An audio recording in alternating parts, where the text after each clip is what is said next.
This is Michael Brewster speaking.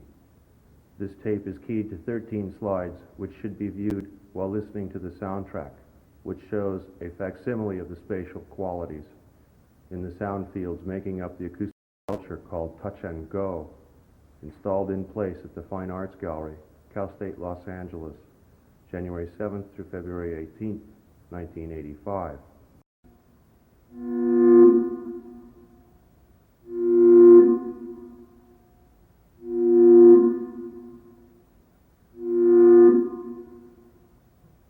Turning right at the corner. Olá a todos, neste Citar Research vou falar um pouco do artista sonoro Michael Brewster. Michael Brewster foi um artista americano que criou o termo acoustic sculpture, ou seja, esculturas acústicas, que caracterizou que ele próprio acabou por cunhar nos anos 70 para descrever o seu trabalho de vida e a sua investigação na realização de esculturas através do som. Nós ouvimos um pouco da introdução dele em relação a uma obra, e depois ouvimos um pouco de uma obra. As obras dele eram constituídas por som, por ser som que excitasse um espaço acústico, uma sala normalmente vazia. Acho que é interessante percebermos o que é que ele diz, como é que ele contextualiza as suas obras. Ele diz que a maior parte das obras foram criadas para ser ouvidas em salas vazias para refletir, em que elas com boas capacidades refletoras, onde houvesse uma boa reflexão.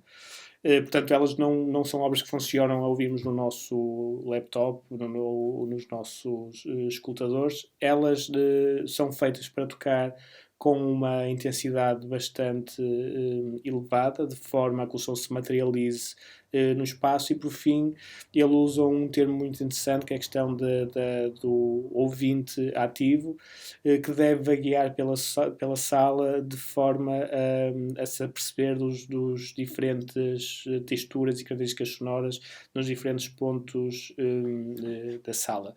Acho que para percebermos o que era pretendido e como é que isto surgiu, melhor do que o próprio, vou ler uma pequena citação, em que ele nos diz que solidificar o som não é fácil, mas é possível fazer com que o som pareça parado, como se estivesse a pairar num lugar, para podermos andar dentro das suas estruturas acústicas.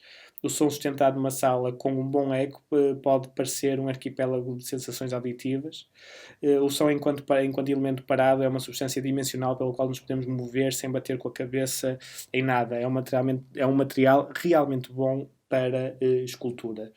É muito interessante como ele fala deste trabalho e do som, como se estivesse a falar de uma escultura física, uma coisa muito, muito plástica e palpável. E isto é realmente inovador e continua a ser pertinente. E o que é que conseguimos ver disto é que a obra dele não é aquele som, não é o som que ele criou, mas é a reação do espaço àquele som.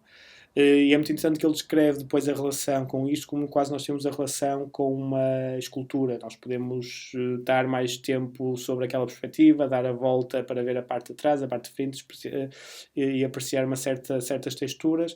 E em relação às obras de Michael Brewster é exatamente a mesma coisa, ou seja, nós criamos o nosso tempo a apreciar aquela textura, aquela reflexão, aquelas propriedades acústicas daquele som, naquele espaço. Isso é uma das coisas que a mim até me torna a obra dele mais interessante, é que nós não temos outra hipótese de experienciar realmente a obra sem ser no espaço, porque não é igual ouvir aquela gravação aqui. Além de mais, mesmo que ouçamos uma gravação com um bom microfone no espaço, a relação temporal, o estar mais tempo num lado ou no outro, não é a mesma coisa. Já está a dar uma narrativa ou prioridades que seria diferente se nós estivéssemos naquele espaço, e eu acho que esta característica muito site-specific desta obra é especialmente interessante. O contexto em que estas obras aparecem é um contexto realmente pertinente para a relação da arte sonora. Estamos a falar numa altura, finais 60, início anos 70, em que aparece com grande força e intensidade a questão das instalações sonoras, muita música espacializada e design acústico em relação à arquitetura. E é tal como estas obras que estamos a falar, a arquitetura que é assumida, dissecada e redesenhada através do som. Portanto, o som acaba por se apropriar das características através do som acaba por se apropriar das características que resultam espectralmente. Isto é uma altura realmente única, porque é neste momento que a sound art encontra uma definição própria. É aqui que ela se demarca do legado da música experimental e entra definitivamente numa conversa muito mais profunda com as artes visuais. Não é original esta relação entre som e o espaço, som e acústica.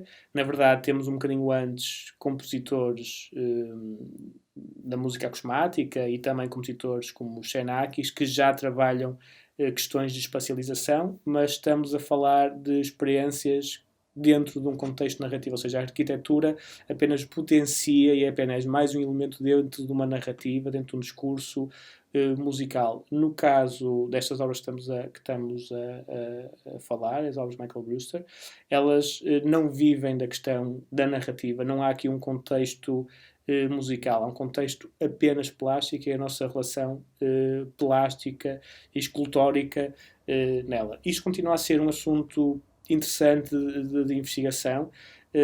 Na verdade, ainda há muitos investigadores a trabalhar neste assunto, nas propriedades acústicas em relação ao som e em relação ao legado da escultura sonora, que tanto pode ser aplicado em tempo real na performance, como pode ser aplicado num contexto mais de instalação sonora. O trabalho do Michael Brewster está bastante bem documentado.